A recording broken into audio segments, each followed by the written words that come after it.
Hello, welcome to La Vida en la Frontera. Firstly, I'd like to thank everyone that watched my first video. I received a lot of good feedback and I really appreciate that. I'm going to try and carry on with these and try and do them twice a month. This week I'll be talking to you about my first couple of weeks in Cúcuta, my new home.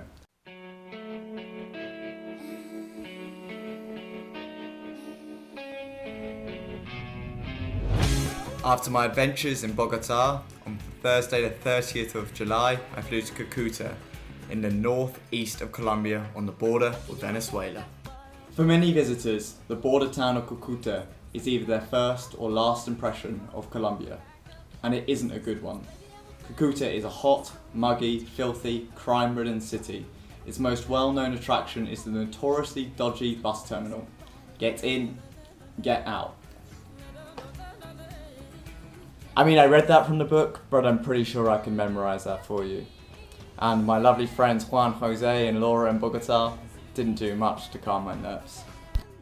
Hot and sweaty, certainly, but I think Cúcuta is a truly authentic Colombian town.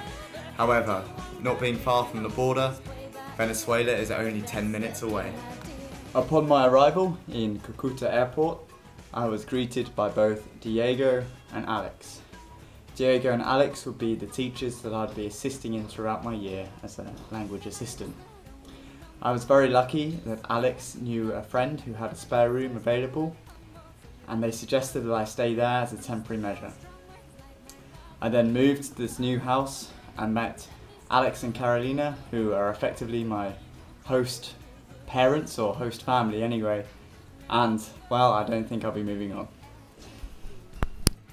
Carolina and Alex, or Papi as he's known, have been so welcoming, and I'm so happy to call this my street and this my home.